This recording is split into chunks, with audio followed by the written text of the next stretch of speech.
Every day, we see the darker side of the world around us. We witness how people can hurt others in ways that are hard to understand. It's a sad part of life, but it's something we can't ignore. As someone who dives into the world of crime, I'm here to share the most shocking stories and try to understand what drives people to do such things. I'm Michael, and today, I've got another unreal true crime story for you.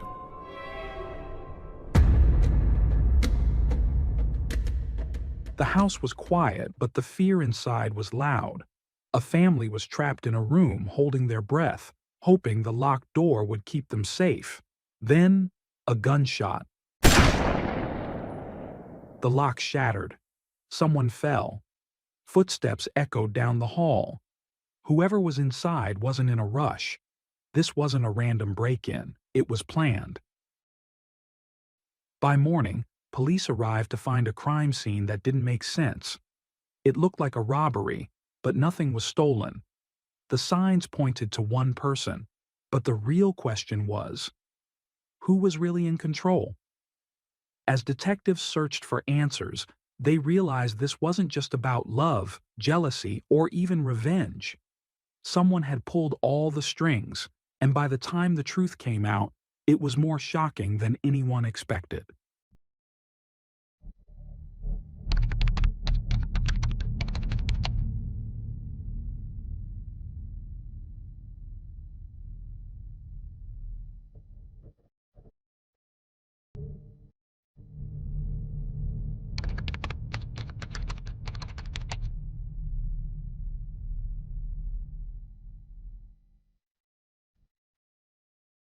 Nathaniel Huey Jr. was born around 1993 into an environment where crime and violence were the norm. From childhood, Nathaniel exhibited a reckless and defiant nature. School never interested him. He frequently fought with classmates, challenged authority, and ignored academics altogether. His first encounter with law enforcement came in his teenage years when he was caught participating in a robbery. However, due to his age, he avoided severe consequences. It didn't take long for him to realize that a life of crime provided more than just an adrenaline rush. It also offered financial gain.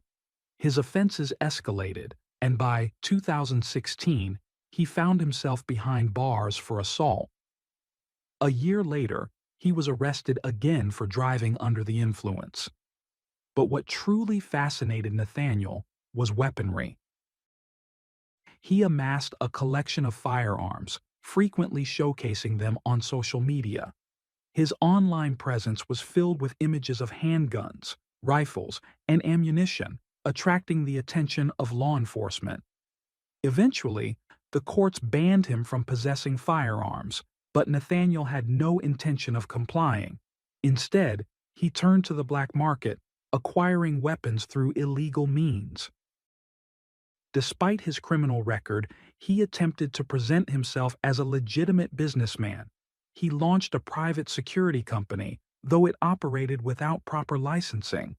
Legally, he wasn't even allowed to carry a weapon, yet he flaunted his supposed authority on social media, posting images of himself in tactical gear, heavily armed. On the other side of the story was Irmelinda Palomo, born on February 3, 1973. By the time she met Nathaniel, she was a fiercely independent woman, a mother of 5, and already a grandmother. Her upbringing had been relatively stable, though her personal life had been filled with struggles. She had married young, but the relationship ended, leaving her to raise her children alone. Determined to provide for them, she worked multiple jobs, balancing the responsibilities of both a mother and a grandmother. She was strict with her family, earning both respect and occasional resentment. When she crossed paths with Nathaniel, those around her struggled to understand the connection. He was 20 years younger, had a volatile history, and embodied the kind of chaos she had spent her life avoiding. Some claim they met through mutual friends, But regardless of how it happened, their relationship progressed quickly. At first, Ermelinda dismissed him, but his confidence, persistence, and dangerous charm pulled her in.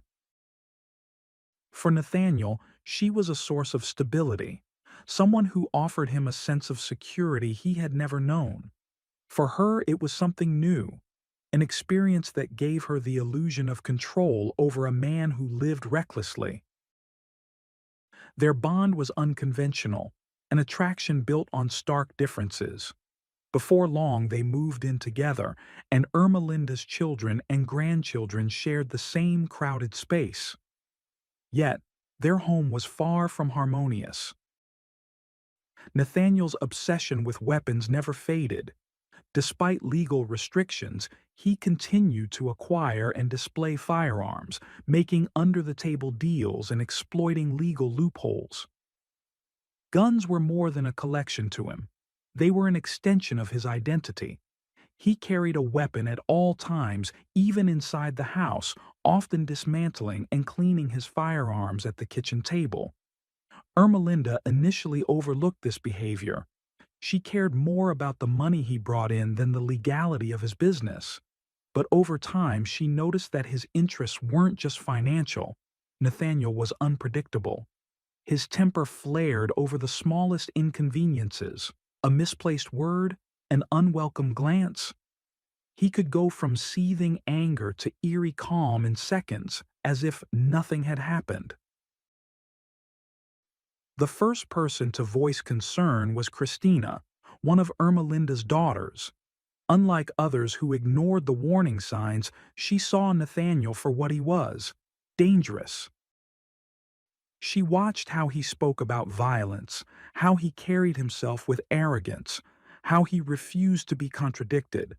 But what frightened her most was how easily he could lose control. By 2021, Nathaniel and Ermelinda had lived together for 6 years. Outwardly, things seemed stable, but the foundation of their relationship had long since crumbled. Nathaniel had never been faithful, but his affairs had now become routine.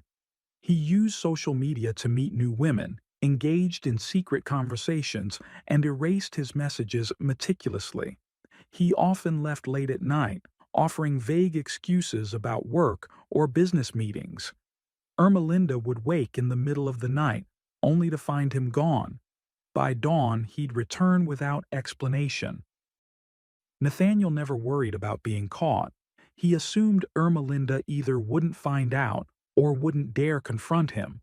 He believed he held all the power, but he underestimated her. At first, Ermelinda ignored the red flags, but soon, the pattern became impossible to dismiss. The late nights, the hidden messages, his sudden concern with his appearance. It all pointed to something she couldn't ignore. Her suspicions were confirmed the moment she saw a message pop up on his phone. It left no room for doubt. Instead of reacting immediately, Ermelinda decided to gather proof. If Nathaniel thought he was untouchable, he was about to learn otherwise. She started watching him more closely, tracking his movements, paying attention to his habits, even checking his messages when he wasn't looking. Soon, she could tell when he was lying, when he was covering his tracks, when he was slipping away for yet another secret meeting. The more she uncovered, the deeper her anger grew. She saw two paths ahead: leave him and erase him from her life, or make him regret every single choice that led him to this point. And the more she thought about it, the clearer it became. She wasn't going to be just another woman he discarded. If she wanted to hurt him, she needed to do it smartly. Instead of an explosive argument, she chose a different tactic. She would make him feel trapped. She would turn his own world against him. The first step was deception. Ermelinda created fake social media accounts, carefully selecting photos, fabricating identities, and crafting believable personas. She studied online scams, learning the tricks used to manipulate and deceive. She learned the language of threats, the hierarchy of underground networks, and the techniques of psychological warfare. But her most valuable weapon was information.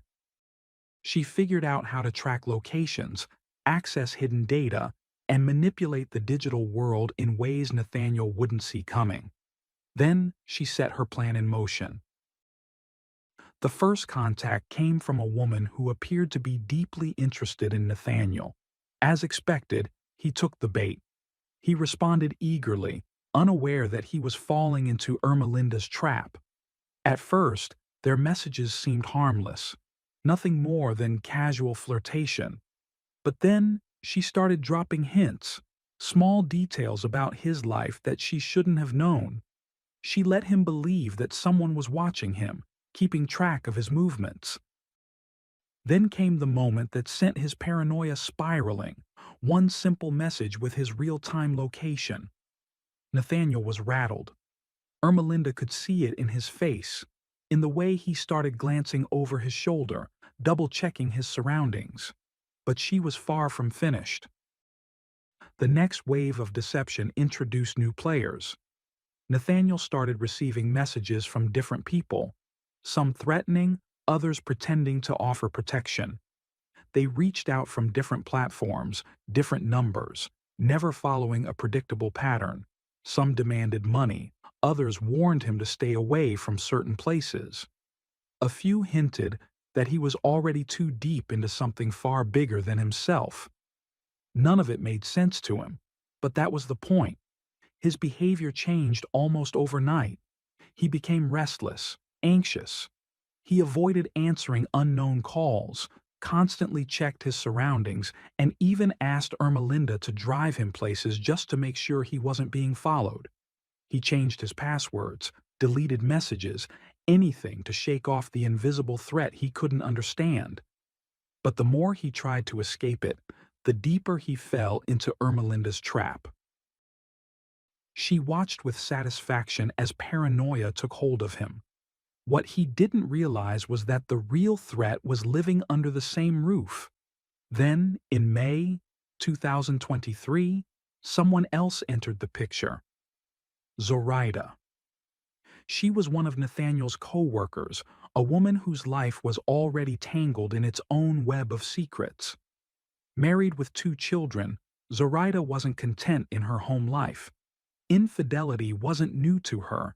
She had strayed before and didn't feel guilty about it.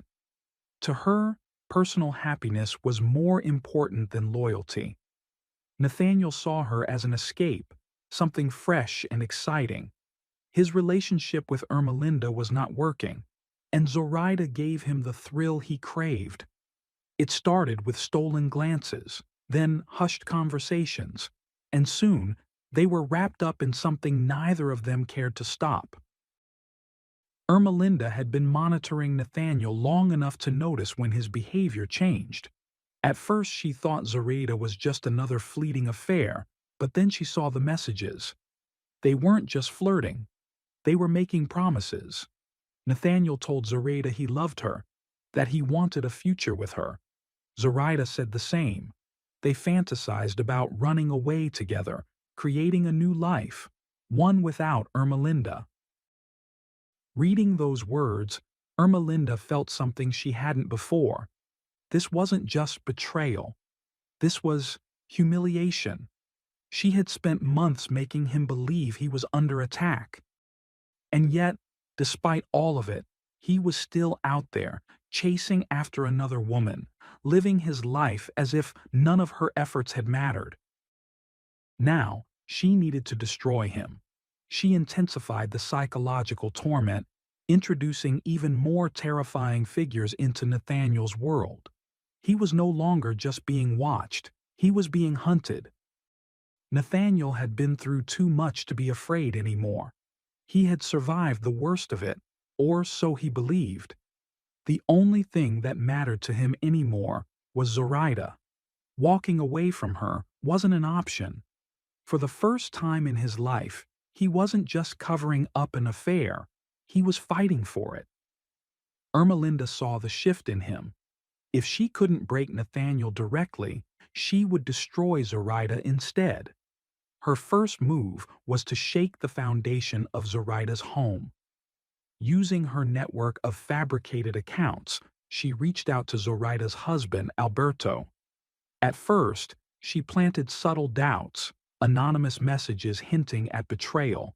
She even attached photos of Zoraida and Nathaniel together, making sure there was no room for misinterpretation. But Alberto wasn't easily provoked. He brushed off the warnings, unwilling to believe his wife could betray him so brazenly. That was when Ermelinda escalated her tactics. The next wave of messages wasn't just about infidelity, it was about danger. This time, the threats were direct. Letters arrived at their home, unsigned but clear. If he didn't take action, his family would suffer. Alberto started watching Zoraida more closely. The unease inside their home was exactly what Ermelinda had planned for.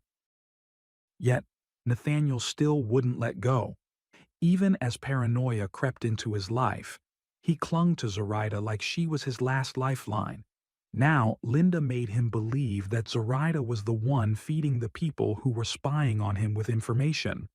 She carefully pieced together a story so convincing that even he had to question what was real.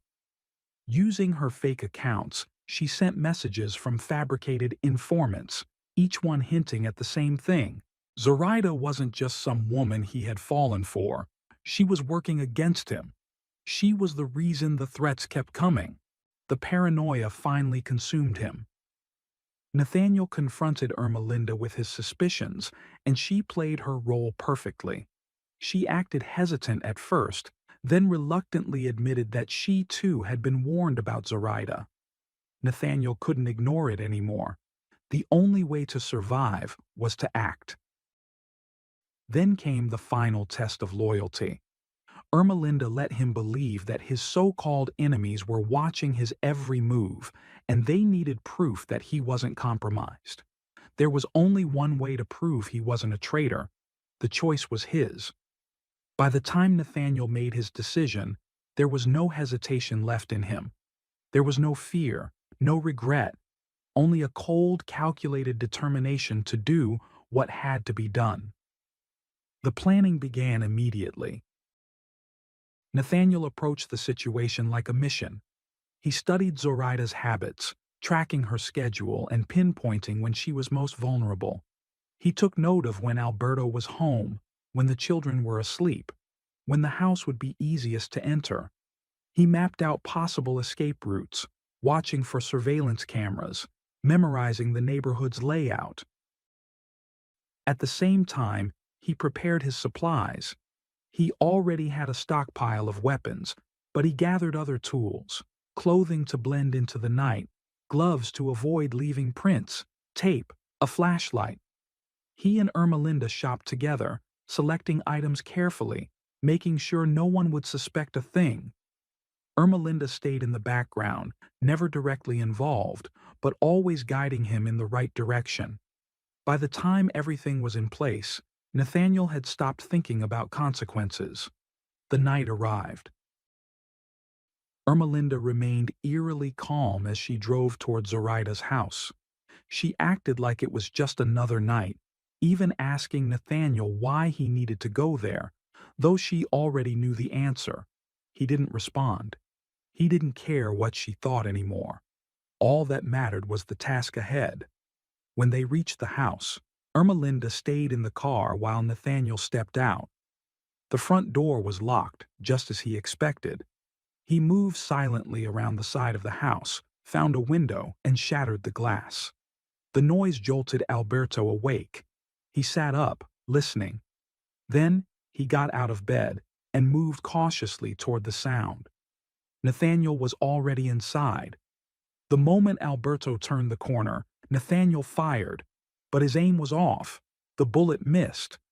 Realizing instantly that this wasn't just a break-in, Alberto turned and ran, sprinting toward the hallway, desperate to reach his family's room before the intruder could. But Nathaniel was faster. The gunshots echoed through the house. Alberto collapsed before he could reach the door. For a few seconds, everything was silent. The first gunshot shattered the silence, sending Zoraida into a panic. Without thinking, she bolted toward the bedroom, dragging her children with her, slamming the door shut and locking it. Nathaniel was inside the house. She didn't know how many others were with him. She only knew she had to keep her family safe. Nathaniel reached the door moments later, slamming his shoulder against it, trying to force it open. It held firm. Frustrated, he took a step back, raised his gun, and fired at the lock. The bullet tore through the wood. On the other side, Zoraida gasped as the impact struck her. Her body stiffened, then she slumped forward. The door swung open. The children clung to each other, eyes wide with terror. The last sounds the neighbors heard were short, muffled gunshots. It was over in minutes. Nathaniel surveyed the scene, his breath steadying. Then he moved methodically, overturning furniture, pulling drawers open, scattering valuables onto the floor, staging the crime to look like a botched robbery. When he was done, he stepped over the bodies and walked back out into the night. Ermelinda was waiting in the car. She didn't ask how it went. She didn't have to. Without a word, they drove away, leaving chaos behind. The gunfire had woken the neighborhood. A few minutes passed before someone worked up the courage to dial 911. Within minutes, sirens filled the street. Officers arrived to find shattered glass, a broken door, and the unmistakable signs of forced entry. Inside, the bodies told a story far more sinister than a robbery gone wrong. Nathaniel had made mistakes, sloppy ones. Nothing valuable had been taken. The scattered belongings were just a weak attempt at deception. It was clear that this wasn't about theft. This was targeted, intentional. By sunrise, detectives were already tracing the crime back to the one person with a motive, Nathaniel Huey. Everyone at Zoraida's workplace knew about their affair. They hadn't exactly been discreet. The deeper detectives dug, the worse it got for Nathaniel. His past was riddled with crimes, assaults, illegal dealings, an arsenal of weapons. While police worked to gather evidence, Ermelinda kept playing her role. She continued messaging Nathaniel, still hiding behind the identities she had created. She reassured him that everything was under control, that the mafia was looking out for him, that as long as he followed instructions, he would remain safe. He believed her. But the investigation was moving faster than Ermelinda had expected. They combed through Nathaniel's recent activity, dissecting every call, every email, every text. One detail stood out. Over the past few months, he had been bombarded with anonymous threats, warnings of danger, claims that he was being hunted. Yet every single one of those messages had come from recently created accounts. If this was a true mafia operation, why did the evidence point solely to Nathaniel? The deeper they looked, the more the threats appeared staged, as if someone had been crafting a false reality just for him. That was the moment the investigation shifted. Nathaniel, meanwhile, was spiraling. He knew the police were closing in. He started noticing unmarked cars following him, strangers watching him too closely. He convinced himself that the mafia was still out there, waiting for him to make a mistake. He believed they would protect him. Desperate, he reached out to the only person he thought he could trust, his mother. He begged her for help, told her he was being accused of something terrible, that he needed to disappear. She refused to help him. Nathaniel had nowhere left to run. For a few days he managed to stay hidden, but security cameras eventually caught him in a grocery store. A manhunt began. Patrol cars swarmed the area, but by the time officers arrived, Nathaniel and Ermelinda had already slipped onto the highway. The chase was on. For miles, police followed, sirens blaring, but Nathaniel had no intention of stopping. He gripped the wheel, pushing the car faster, weaving through traffic, desperate to escape. She had orchestrated every move leading up to this moment, and now she was watching it all unfold exactly as she had planned. Up ahead, traffic thickened. Nathaniel tried to swerve around a truck, but his grip slipped. The tires screeched against the pavement. The car spun out of control, smashing into the guardrail, flipping multiple times before coming to a violent stop. Officers surrounded the wreckage, weapons drawn. Nathaniel was slumped in the driver's seat, a gun in his hand. Ermelinda was beside him, motionless.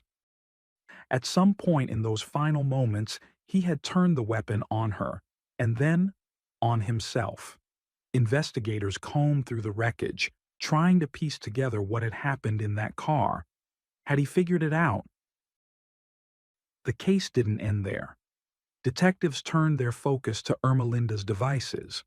Buried within her files were thousands of messages, chat logs, and notes detailing her manipulation of Nathaniel. Dozens of fake accounts, meticulously created and controlled. She had built this from the ground up. She had studied how to break a person's mind, how to weave fear so tightly around them that they would do anything to escape it. And it had worked. Nathaniel had never been hunted. There had never been a mafia. The real enemy had been sitting beside him the whole time. In the end, the case was closed. But the biggest question remained unanswered. Had Nathaniel figured it out before he pulled the trigger?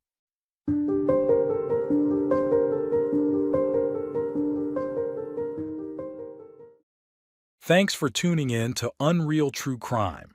If you're intrigued by mysteries from around the world, check out our new channel, Latin Crimes, where we dive into the gripping true crime stories of Latin America. Don't miss out. Subscribe now for more thrilling investigations.